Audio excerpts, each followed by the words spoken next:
Nous sommes allés rendre visite à Haribec, une entreprise familiale spécialisée dans la culture de haricots au Québec. Stéphanie Roy nous propose une visite de la propriété afin de nous rendre compte de comment ça se passe ici. Nous commençons notre petit tour par l'extérieur où les camions sont pesés avant que les haricots ne continuent leur chemin. Il faudra envoyer les gars à une balance avant et ensuite après. Donc là, ils sont déjà ici sur place. Donc ils vont arriver, ils vont se peser. On prend un échantillon sur le coup pour pouvoir faire les tests dont je vous montrais tantôt le laboratoire. Ensuite, on va les décharger. C'est quand même assez bien. Ça en rend pas compte quand on est au quotidien, mais on va vraiment...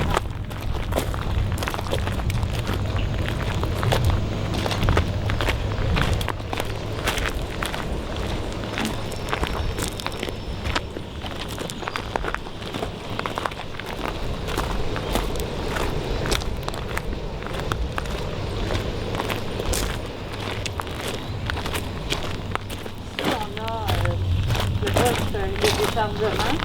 Donc le camion va vraiment se reculer. Les haricots vont être...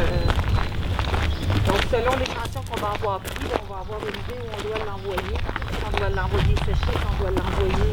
En fait, ils sont pratiquement tous nettoyés. C'est assez courant. Parce que bon, ça arrive directement de la terre. Donc il y a beaucoup de bouches de terre de roche, etc.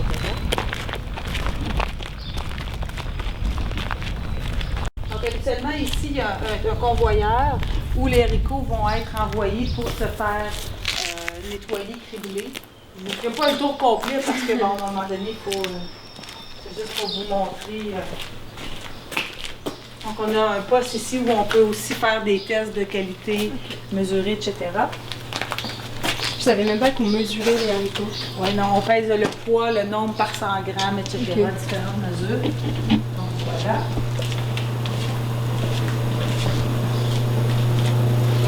C'est nettoyé.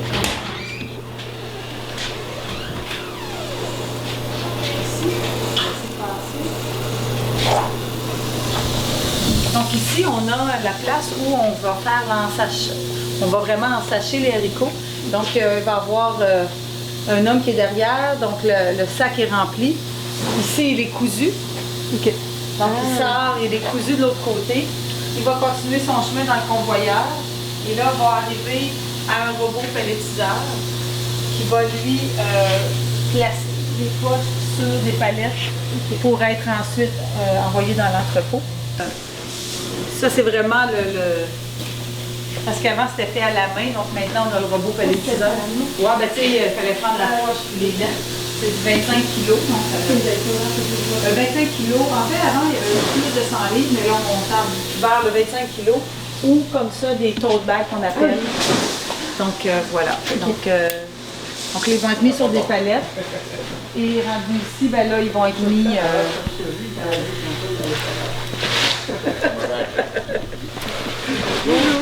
Donc voilà, ici on prépare les commandes où ils sont prêts à expédier directement par conteneur ou par camion, là, tout dépendant des clients. Donc voilà. Donc là, ici, on change de format tout simplement. Ben oui, je passais.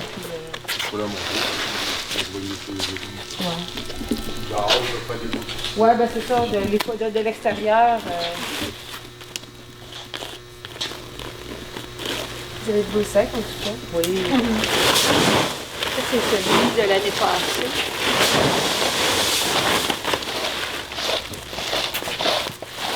Donc, Aliments Québec se retrouve sur chacun de nos sacs.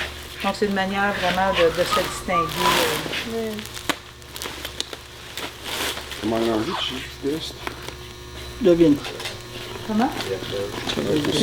Il reste ça. Il y en a 4, il va en rester combien? Et 4. C'est une méthode.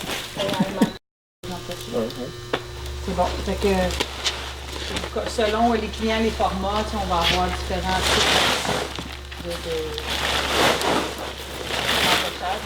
Vous comprenez que si on vend un 25 kg dans un magasin, vous voyez la quantité, ça l'explique quand même. Gravité.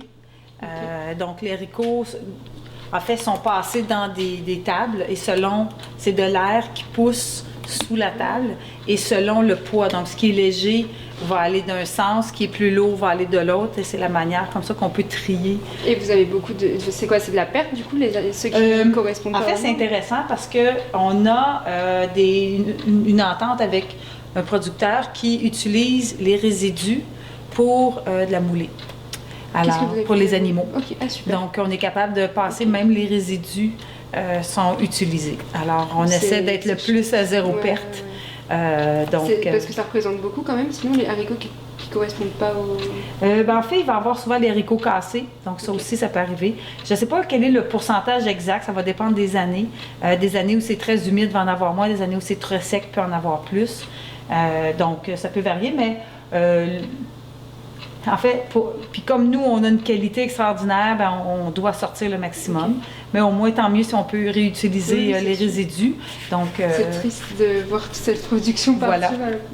Voilà. Mais aussi, l'haricot, quand il est semé, c'est une des légumineuses, en fait, au sol, lorsqu'ils sont semés habituellement, par exemple, les céréales, le maïs va aller chercher beaucoup d'azote dans le sol. La légumineuse, lorsqu'elle est semée, elle fixe l'azote au sol lorsqu'elle grandit. Donc, après une culture de légumineuse, le sol souvent se trouve à être enrichi ou du moins n'a pas été vidé de son azote. Donc, des résidus de légumineuses, on a vu aussi des producteurs qui étaient à proximité venir chercher des résidus pour étendre à titre d'engrais, comme un engrais. Donc, c'est vraiment... donc, il y a vraiment plein d'atouts. Cette petite légumineuse a plein d'atouts derrière elle. Alors, voilà. Ici, c'est très bruyant et très poussiéreux quand ça fonctionne. C'est très calme, mais ce n'est qu'en attendant.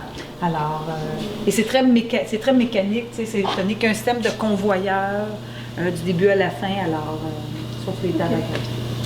Alors, voilà.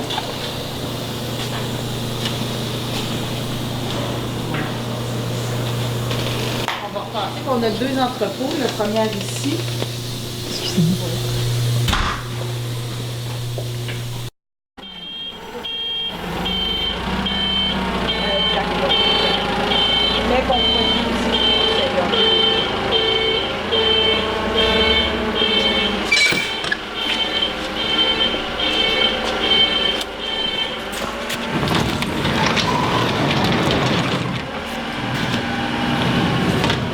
Comme ça, quelques quais de chargement. Donc les camions arrivent directement ici? Voilà, exact. Donc, c'est comme, vu qu'on est en commerce international, on a les bordereaux, etc. Là, vraiment, toutes les règles du commerce international, ici sur les compteurs, etc. On a vu le gros poste de criblage avec le robot. Ici, c'est le petit poste de criblage où on va trier tous les haricots de couleur. Ici, ça nécessite un peu plus de mélange parce que on y va en variété. Puis on a un poste de triage à la main. À la main? À la main, oui. En fait, là, on ne fait pas des grandes quantités, mais s'il arrivait des lots d'haricots mélangés ou qu'un client, ça arrive peu souvent, mais des clients qui veulent s'assurer qu'ils soient vraiment exempts de... Parce que nous, on est à moins de 0,1% de résidus, mais c'est du matériel quand même, de la terre. Donc, c'est pas impossible. On peut faire du triage à la main si c'est requis, mais c'est pas fréquent parce que c'est long et beaucoup plus coûteux. Là. Oui. Exact.